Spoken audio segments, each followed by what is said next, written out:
नमस्कार, मैं हूं आंचल।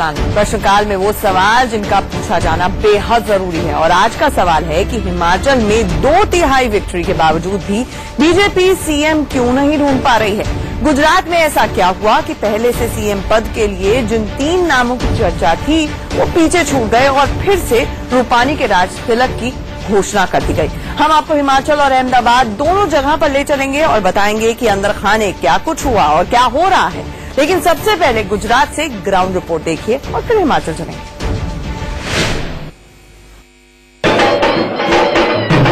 ये तस्वीरें राजकोट की हैं। ढोल बाजा पटाखे जलाकर ये जश्न विजय रूपाणी के शहर में हो रहा है।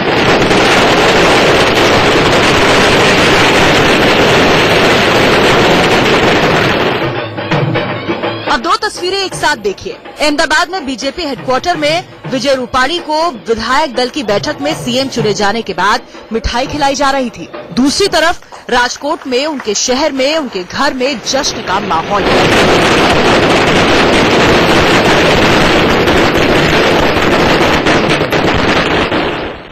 रूपानी सीएम बन गए, नितिन पटेल डिप्टी सीएम बन गए। कैबिनेट में थोड़ा बहुत बदलाव होगा, जो मंत्री हार गए हैं उनकी जगह नए चेहरों को मिलेगी। इसके अलावा गुजरात की सियासत में कुछ नहीं बदला। आज विधानसभा दल की बैठक में सर्वसम्मति के साथ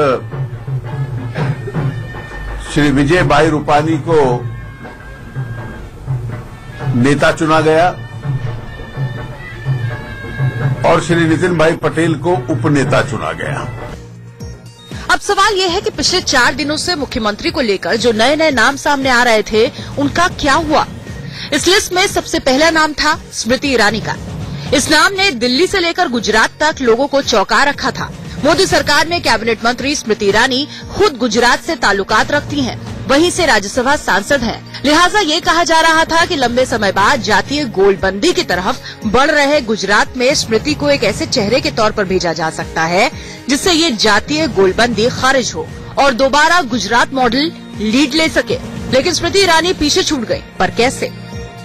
सूत्रों के मुताबिक स्मृति ईरानी को अचानक गुजरात के सीएम पद पर बिठाने पर अंदर खाने भारी विरोध हो सकता था।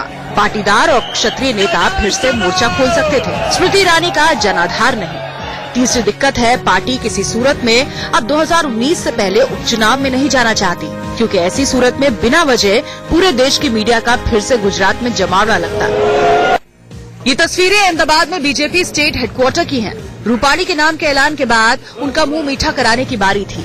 अरुण जेटली के इशारे पर यह काम नितिन पटेल को करना था, लेकिन रूपाणी ने खुद आगे बढ़कर मिठाई पहले नितिन पटेल के मुंह में डाली। दरअसल रूपाणी को पता है कि गुजरात में सरकार चलाने के लिए नितिन पटेल की कितनी जरूरत है और इन्हीं जरूरतों की वजह से सीएम पद की रेस में नितिन पटेल आगे थे। लेकिन नितिन को लेकर टॉप लीडरशिप में एक राय नहीं बन पाई। खबर है कि चुनाव से 6 महीने पहले बीजेपी के इंटरनल सर्वे में नितिन पटेल मेहसाणा से अपनी सीट हारते नजर आ रहे थे, लेकिन नितिन वहां से जीत गए और उनके इलाके में बीजेपी का प्रदर्शन उतना खराब नहीं रहा और उनकी डिप्टी सीएम की कुर्सी भी बची रह गई। गुजरात में सीएम के लिए जो तीसरा नाम था वो थे पुरुषोत्तम रूपाला। लेहुआ पटेलों के बीच बेहद लोकप्रिय, मोदी शाह दोनों के करीबी, संघ में अच्छी पकड़, लेकिन रूपाला भी पीछे छूट गए। दरअसल रूपाला के खिलाफ जो सबसे बड़ी बात गई वो ये कि उनके सौराष्ट्र रीजन में बीजेपी की दुर्गति हो गई। कांग्रेस को सबसे ज्यादा बढ़त यही मिली। अमरेली, जूनागढ़ जैसे इलाकों में तो पार्टी जैसे तैसे खाता खोल पाई। लिहाजा रूपाला को सामने लाने का कोई आधार नहीं बचा। मुख्यमंत्री पद की रेस में तीसरा नाम था पुरुषोत्तम रूपाला का, जो पाटीदारों में बेहद लोकप्रिय। वैसे तो लेहुआ पाटीदार समुदाय से आते हैं, पाटीदारों में लोकप्रियता शाह के करीबी, संघ के करीबी, लेकिन रूपाला भी पीछे छूट गए। तमाम गिरह पेचों के बीच विजय रूपाणी गुजरात में सामने आए तो उसकी 1-2 नहीं कई वजह हैं। 2017 का विधानसभा चुनाव रूपाणी की अगुवाई में ही पार्टी ने लड़ा। ऐसे में जीतने के बाद अगर रूपाणी को बदला जाता तो ये मैसेज जाता कि बीजेपी की लीडरशिप भी मानती है कि वो कमजोर सीएम है। मैसेज ये भी जाता कि शायद रूपाणी सरकार ने अच्छा काम नहीं किया, इसीलिए पार्टी ने विजय का सेहरा रूपाणी के सर फिर से बांध दिया।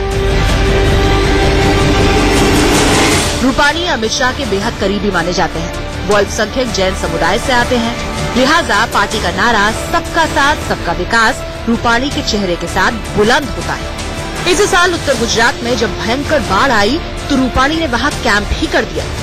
कमोबेश वो घर घर पहुंचे।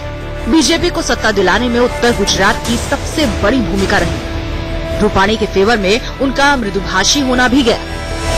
रूपाणी की सिर्फ जुबान ही मीठी नहीं, बल्कि 15 साल तक आरएसएस में उनका काम भी बहुत बढ़िया रहा है। मतलब रूपाणी के नाम पर कोई मतभेद नहीं था और 2019 से ठीक पहले पार्टी कोई रिस्क भी नहीं लेना चाहती। अहमदाबाद से अरविंद शर्मा के साथ ब्यूरो रिपोर्ट, इंडिया न्यूज।